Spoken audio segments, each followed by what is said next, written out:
When routines become cages, surprise can set your child free.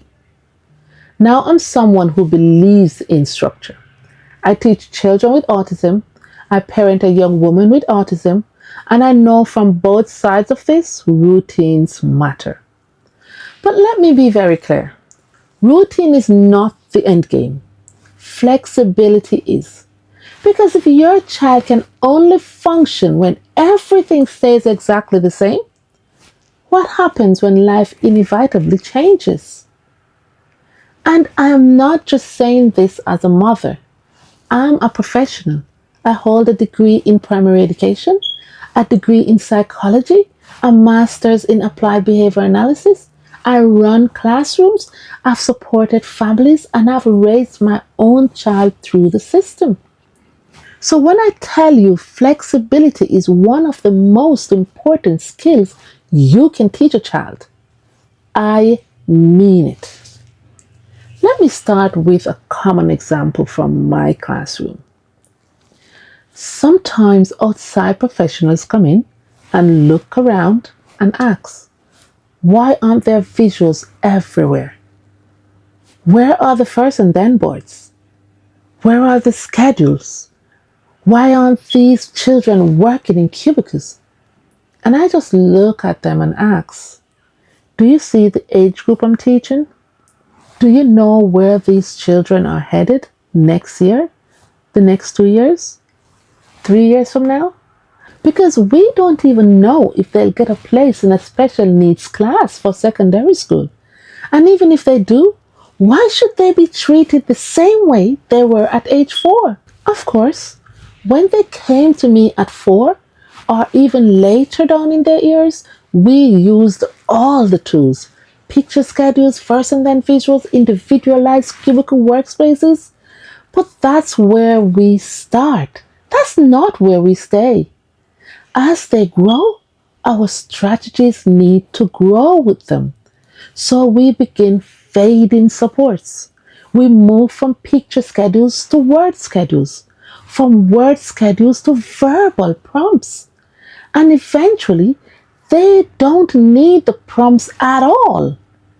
They learn to hear the plan, follow the day, and adjust if things change, because that's life.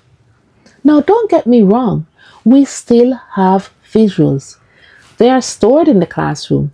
Each child has a set in their own box, but we are not gluing them to the walls or plastering the classroom with prompts anymore, because we are teaching independence, we're teaching generalization, and most of all, we're teaching real world flexibility. If I put a strategy in place and 6 months later I'm still using it the exact same way, something's wrong. The child has grown, but the strategy hasn't. That's not good teaching. That's stagnation. We have to evolve the plan as they evolve as people. Otherwise, they become dependent on the supports instead of using them as stepping stones. Let me give you another real example, because this one took me a while to figure it out. There's a student in my class who absolutely loves outdoor time. It's part of his routine. It's his joy. We go to the yard every day, and that moment is sacred to him. But we live in Ireland. It rains nearly every day. So when it rains, we can't go outside. And every time that happened, meltdown.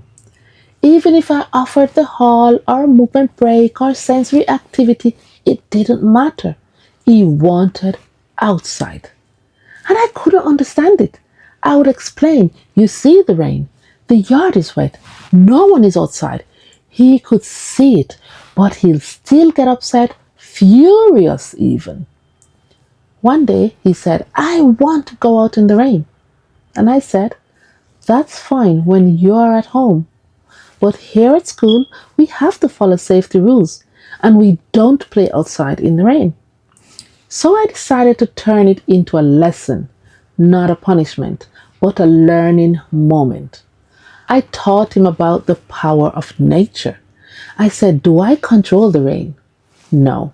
Am I God? No. If I step outside, can I command the weather to change? No. So, what do you want me to do? Because that's the question. Every time we don't go outside and you get angry, who suffers? You do.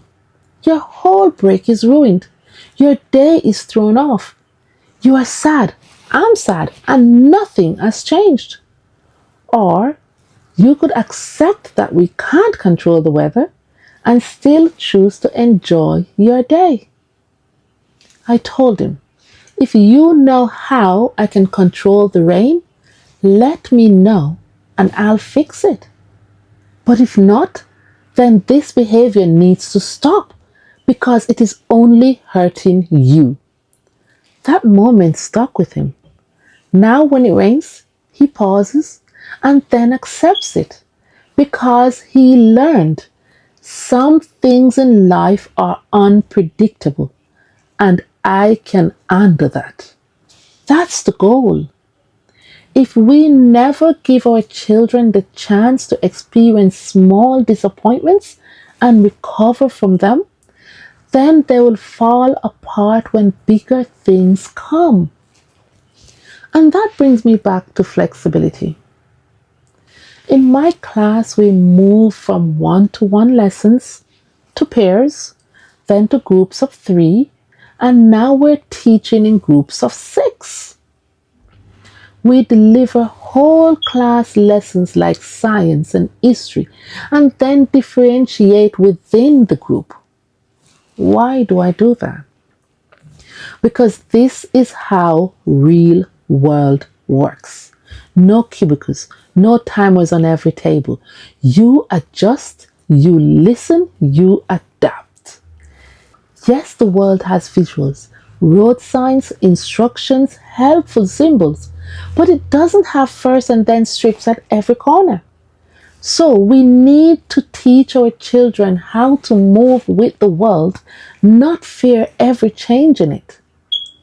Surprise, when done intentionally, becomes a tool, a powerful one.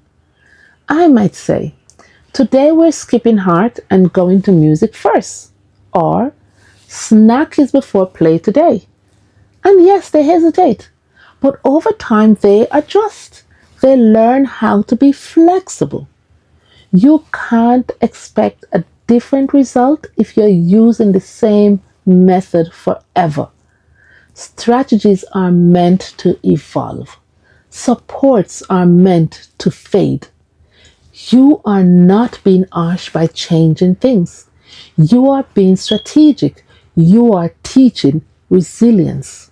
So yes, routine is good, but routine without flexibility becomes a cage. And that's why we teach change. We teach surprise. We teach plan B because life is unpredictable. The question is, will your child fall apart every time something changes? Or will they say, okay, I can handle this? That's what I teach, not just as a mother, but as a professional with the training, the lived experience, and the results to back it up. Follow along if you want more strategies that actually work. Not trends, not theory, tools that make a difference at home and in the classroom. We're not raising robots, we are raising humans. And flexibility is one of the greatest gifts we can give to them. Thank you.